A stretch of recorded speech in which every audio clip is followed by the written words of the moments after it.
Hi everyone, my name is Sophie Bryden and you're watching Getting Warmer. Today we're joined with Jonathan Overpeck, the Samuel A. Graham Dean at the University of Michigan School for Environment and Sustainability.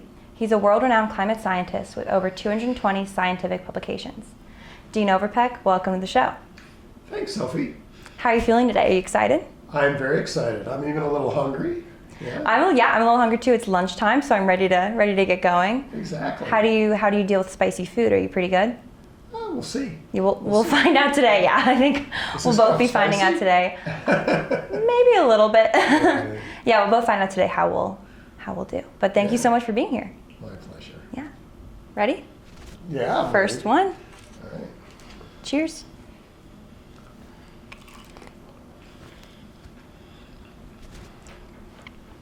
So, you received your PhD back in 1985 in geological sciences, and then you conducted your postdoc with Columbia University and NASA, with most of your research focusing on atmospheric and climate science. How do you feel the world of climate research has changed from 1985 to now? It's changed a lot. Mm-hmm. Back when I was first getting into this, the field was kind of opening up, and it was really an academic field where we were trying to understand what's going on with the climate from a geological perspective, going back millions of years, although I really focused on the last 25,000 roughly. Mm-hmm. But the minute I hit NASA and got to know Jim Hansen and his team there, I started to realize that this is a lot more than just academic. The world was warming, and it was something we had to learn about really quickly and figure out what the implications were for the future. And you fast forward to now, we know so much more about what has happened in the past in terms of our climate, why it's happened, and what it means for the future. And we have a lot of confidence now, which we back then didn't have.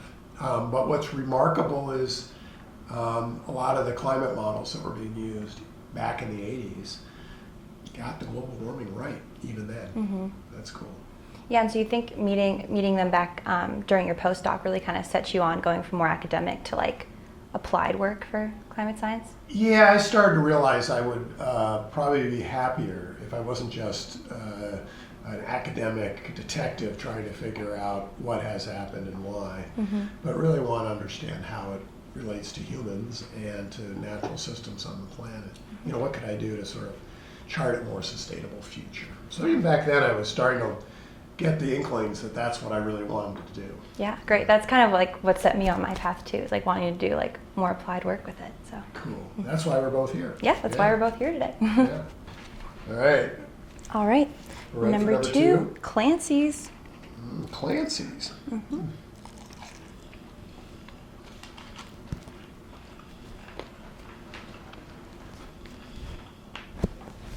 I clearly can take bigger bites than you. I think I definitely put some bigger wings on here. I probably should have. There's some spice there. It's starting. Yeah, it goes kind of up. You were one of the climate scientists that received the Nobel Peace Prize in 2007 for your work on the IPCC report. What was going through your head at the time? Well, first off, the IPCC won the Nobel Prize, and we were the scientists who were contributing to the report that won it. And I think it's a funny story because I actually got a phone call in the morning. The prize was announced from NPR. Oh, wow. And, I was coming out of the shower, and my wife, who's also a climate scientist, said, you just got a call from NPR, and they're saying you won the Nobel Peace Prize. And I sort of laughed because I figured this has got to be a prank by some friend because climate scientists don't get a Nobel Peace Prize. But lo and behold, they explained it, and they asked, what I thought, which is the same question you're asking me. Yeah. And I think I said something along the lines of, this is very cool because climate change is a real threat to world peace. And the fact that we're getting our hands around it in that report, I think was a big breakthrough report. In terms of our understanding and our certainty of it, will hopefully help maintain world peace or promote world peace if we can deal with the problem. Yeah, and you said it was like a breakthrough for climate science and research.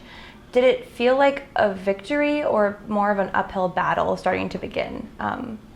Well, even at that time, I was already in serious battles. You know, there was a very strong, politically motivated, I think funded mostly by the big oil and their allies, effort to sow confusion about climate change and try and convince Americans it wasn't a problem. Deny the problem is sort of the first step in their fight. And so they were harassing climate scientists, particularly those of us who were working on that report, pretty heavily. And they were also hassling paleoclimatologists, and I was leading that chapter with a colleague from Norway. So I was getting hit real hard. It was primarily a US phenomenon. And even members of Congress were involved in trying to denigrate us and, you know, attack the science. And you know what that meant to me was that the science is important. Yeah. Otherwise, they wouldn't be attacking me. So it just fueled me to be more, work harder and try and do more. Yeah, well, we're glad it didn't deter you, and you know you're still fighting the fight here today. Is there any sauce on number 3? I know it doesn't look like it. We can put more. I think it's just okay. pretty liquidy. Oh yeah, there it is on the other side. Okay, Third wing, you ready? I'm ready. All right, let's go. All right.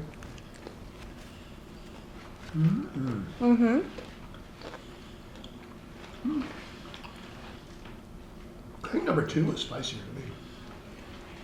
So speaking of the IPCC report, for those listening at home, could you give a little bit of a rundown of what that report covered and how it relates to climate change?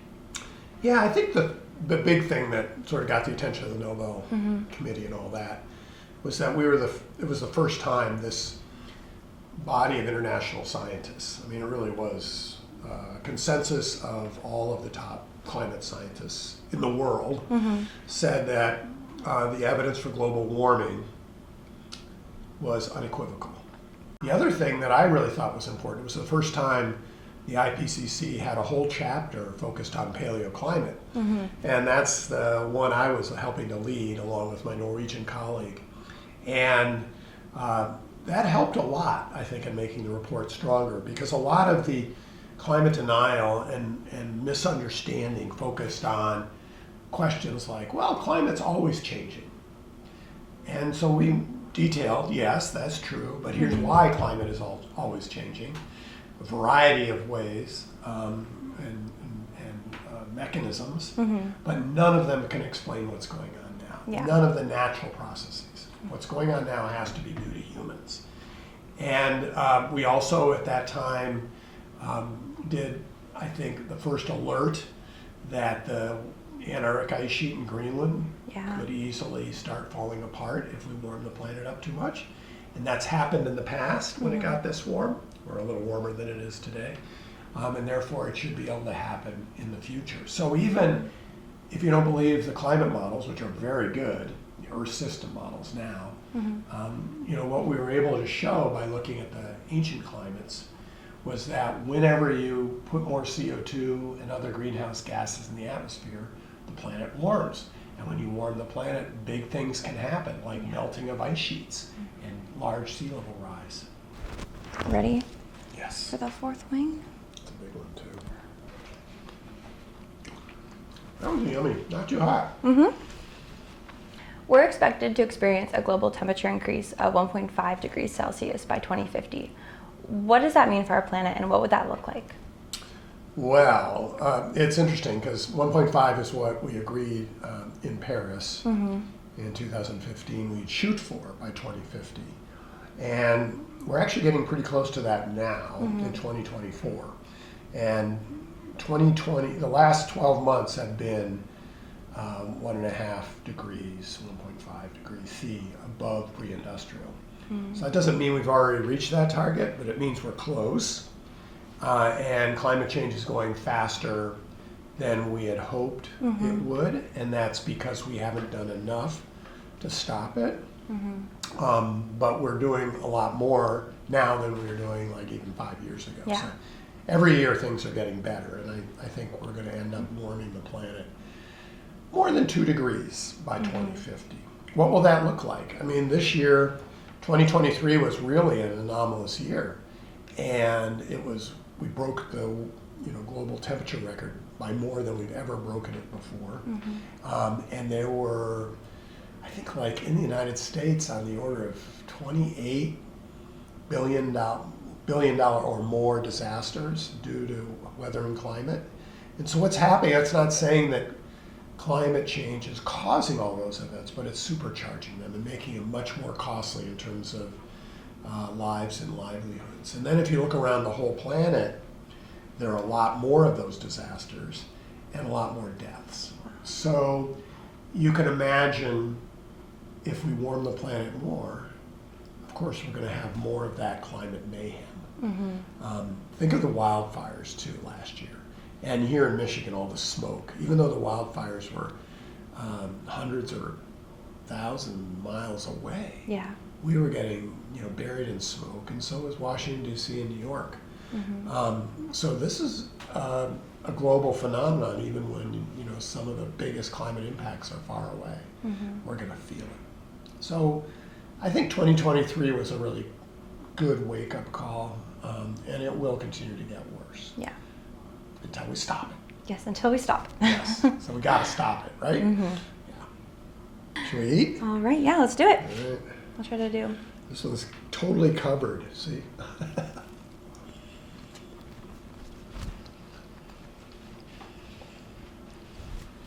And so you said 2023 was, an unprecedented year. A lot of important things happened. And I think, Michigan had a very interesting winter with some days hitting 70 degrees, but then also, experiencing ice storms and snowstorms. So what would you say to climate change deniers that point to those ice storms and snowstorms saying that climate change isn't real? We're always going to have winter. And it turns out that we're still going to get maybe even more of those really cold outbreaks from the Arctic, because what's happening is the circulation that traps the super cold Arctic air in the Arctic, that circulation is starting to break down because of global warming. So we'll still have those cold excursions of air, but on average things will get warmer and warmer. In Michigan, I grew up here as a kid, there was tons of snow and it was cold, and ice fishing was big.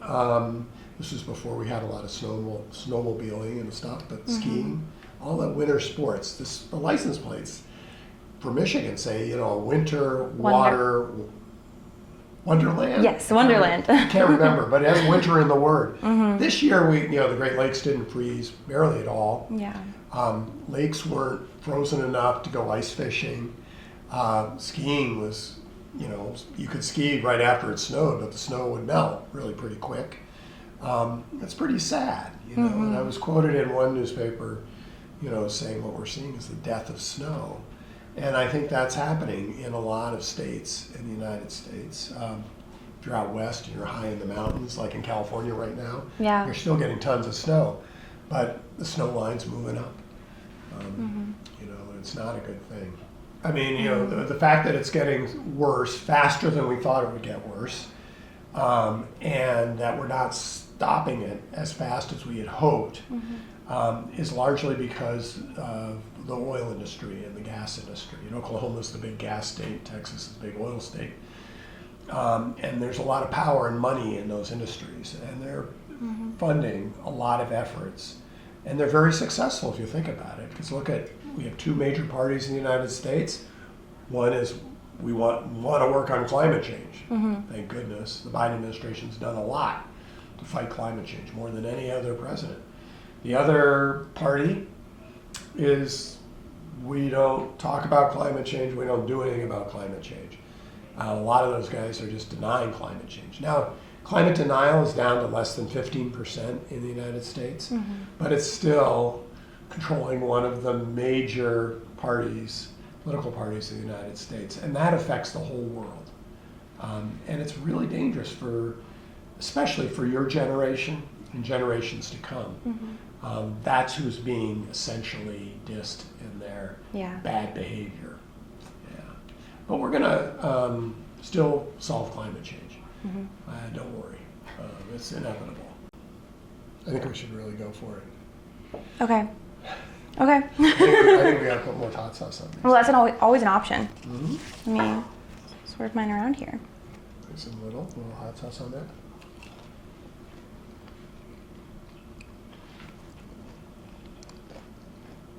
How's this one? It's tasty. Mm-hmm. Yeah. I'm just happy I don't have the hiccups yet. Me too. That's what happens. My face will slowly get red, so right. I try to avoid it. But so over 30 years ago, University of Michigan created one of the first environmental justice programs in our country. How do you think we should continue to be a leader in that field?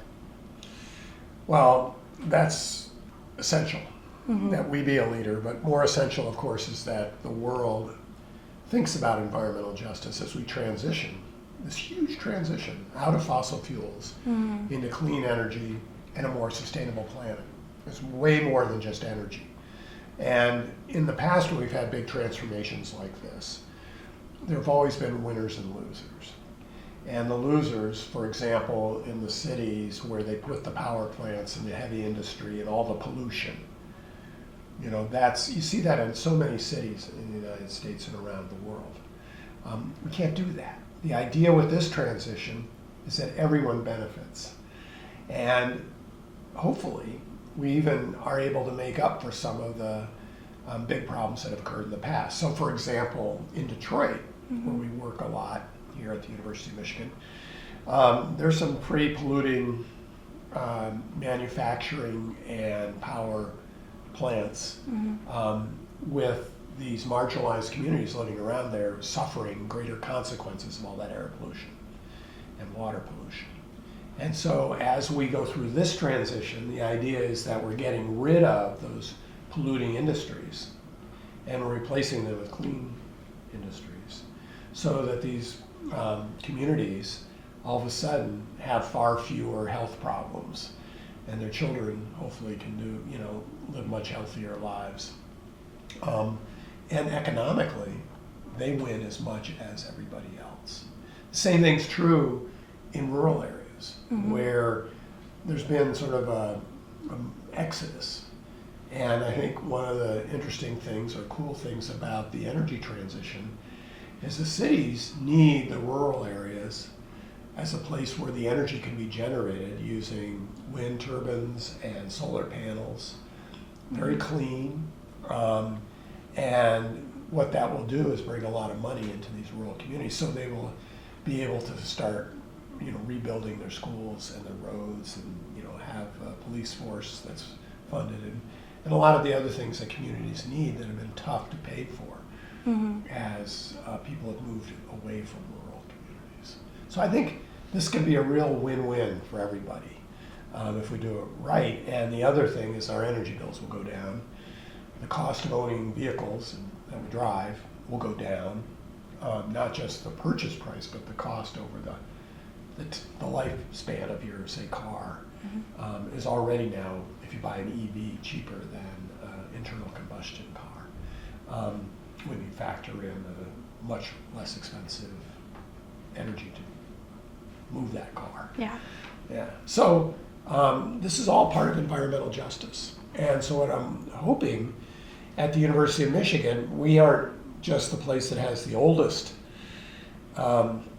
environmental justice program of any university, but we're the place that has the biggest environmental justice program of any university. And the whole goal of this is to make sure that as we solve the climate crisis, as we hopefully solve other crises as well, people will all benefit, and they'll benefit in multiple ways. Yeah, well, I'm excited to see the program keep growing. Yeah, I am too. I think it's been going great. How you feeling? I'm feeling fine. These things are definitely Should we not tough. put more? It's up to you. What are we on? We have 4 more, so we could wait to put more on the second to last one. I'm going to put a little more on this one. Okay. All right. I won't. Put it on hers. Wouldn't that be funny? That'd be a way to do it. Yeah, that would just switch I'll put it plates on when I'm not yours, looking. and We then can do, you can put it on mine. There you go. Look at that. Okay, I'll join you. I feel like it's Really? only fair. Yeah. Okay. Check it out. Oh my gosh. Oh my god.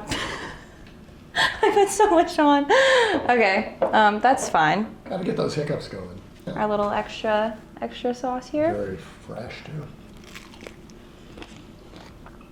Are we gonna regret it? We'll find out. This one builds. It's building. Is it building? You have the milk there if you need it. Or if I need it. It's building. I'll take a sip. So I'll ask the question while you're going, but what do you think is the biggest threat facing the fight against climate change right now? What's the biggest threat? I don't know. The toughest obstacles, I'll turn it around a little. I think we need to get off of internal combustion cars. And the biggest thing we need to do there, they're selling like now rapidly expanding how many EVs are being sold and hybrids are being sold. Already accelerating in America, but even more so around the world. But we really need to have charging networks. And then when it comes to the power that we use for everything, it has to be clean power, right? Solar and wind, battery storage, but what we really need is high voltage transmission so that when we don't have the sun shining and the wind blowing here, and say in Michigan, we can easily get electricity from somewhere else in the country.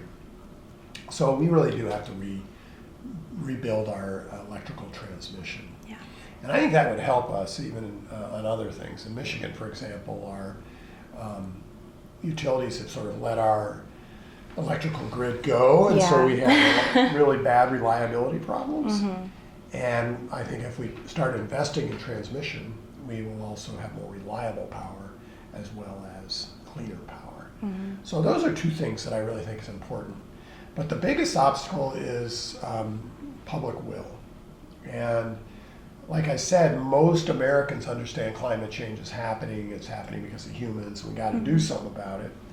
But that doesn't mean our political leaders are in agreement on this. And as we discussed earlier, you know, one of the major parties in the United States is against action on climate change. Yeah. And that is the biggest obstacle. So what we need to do is we need to get everyone on board, because it's only going to hurt us more if we don't stop climate change. And it will delay even longer getting the benefits of climate change. And the benefits by 2050 are trillions of dollars for the United States alone. Yeah.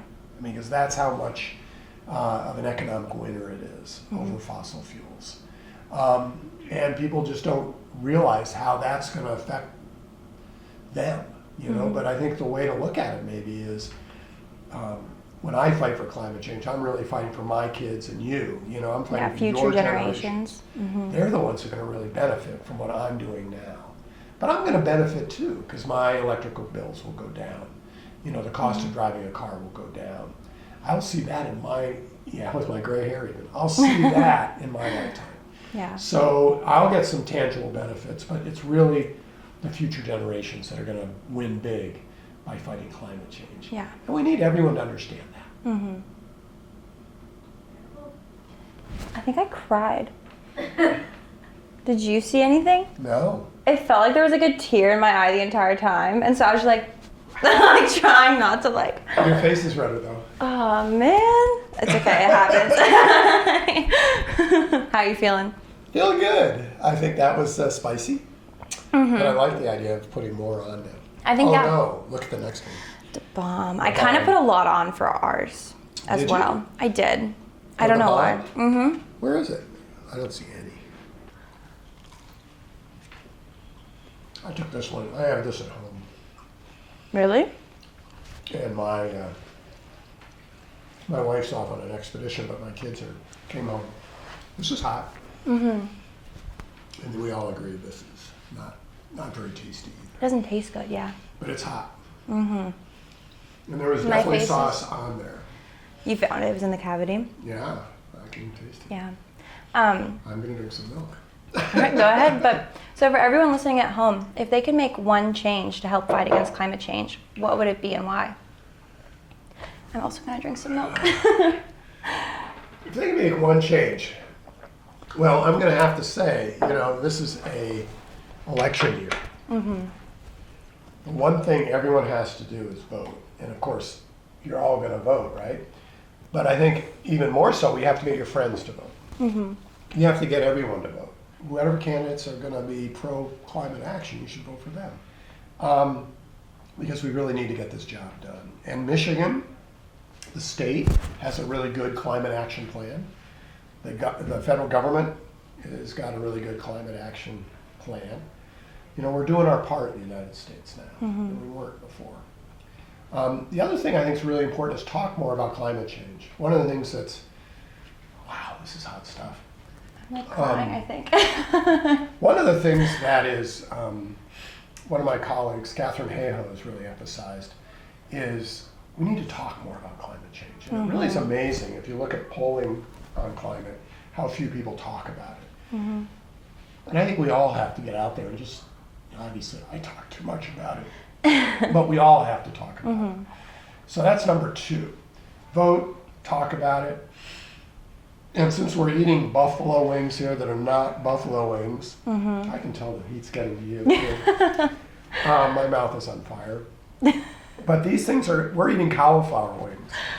And I think everybody should think about just eating a little less meat. Because meat uses way more land, water, agricultural resources per unit protein than vegetables. And I'm not saying, you know, don't eat beef, but, you know, reduce how much meat you eat. And that will really help not just fight climate change, but a lot of other things too. Oof,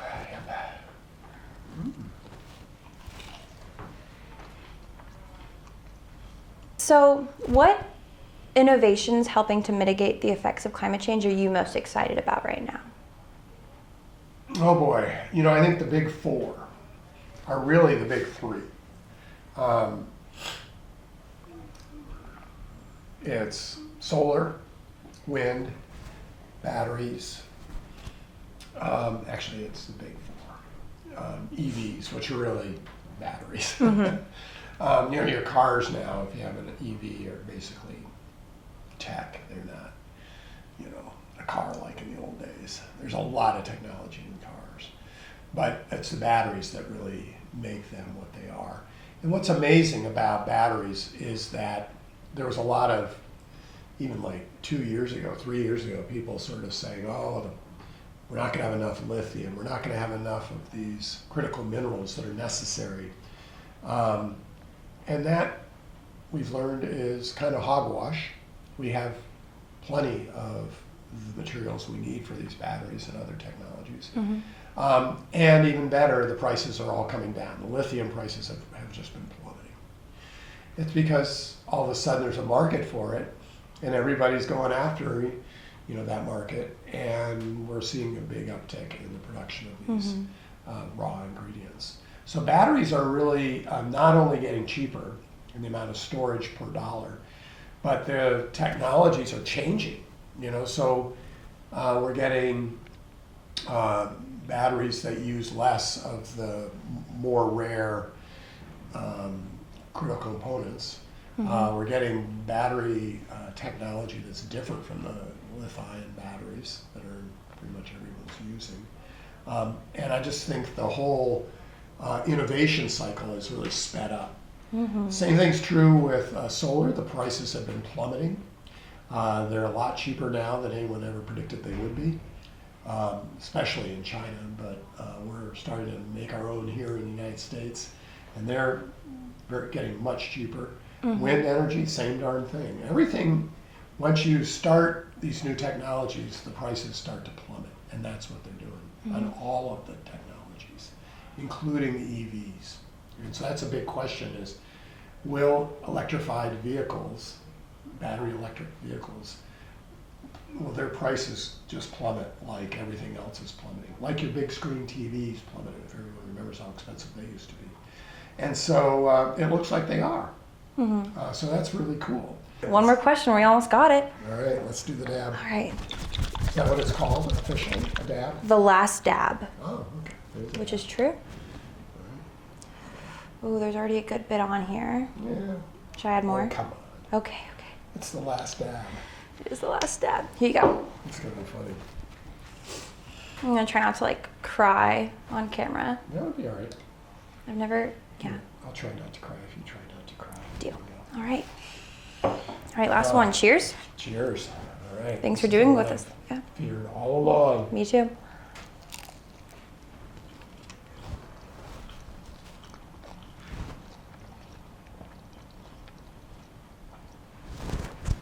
And so, why are you optimistic about the future as it relates to climate change?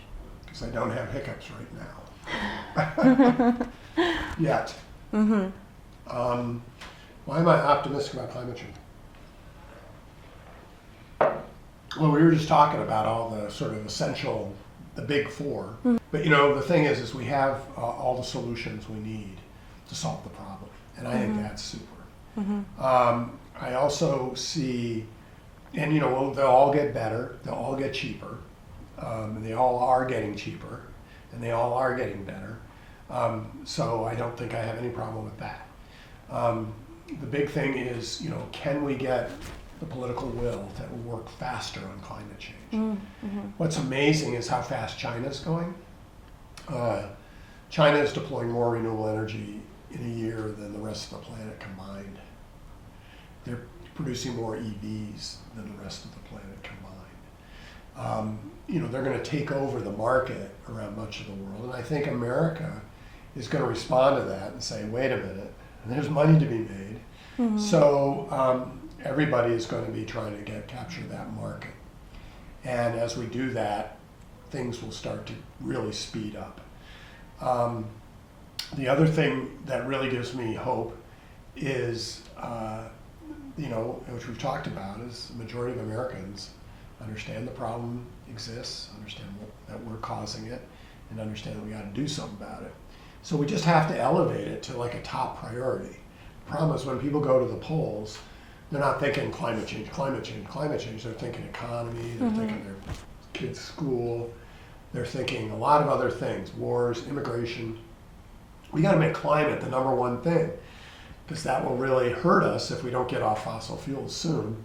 And it'll really help us make things cheaper and cleaner if we get off of fossil fuels. So hopefully we really will start to do that.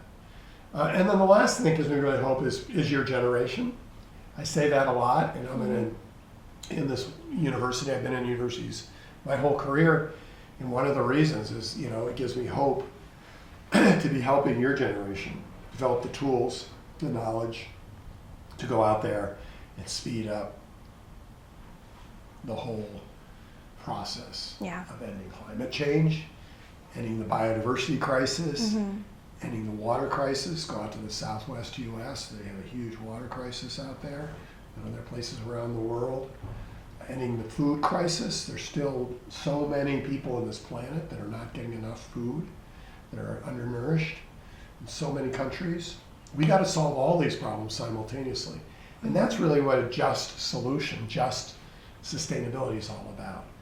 You know, it's a good thing because it's all about everyone benefiting. Yeah, and I'm excited to see, you know, that work get done in like a future where everyone can benefit. I'm super happy, you know, that you have so much hope for my generation and the work we're going to do. And you know what? You didn't hiccup. We did it. We ate the last wing and you didn't hiccup. Yeah, nice job. Thank you so much for taking the time to be with us today. If you have anything else you want to say to the people besides just thank you, have a great day. You know, it's hot here, but I think we can keep the planet from getting too hot. I agree. I think that's a good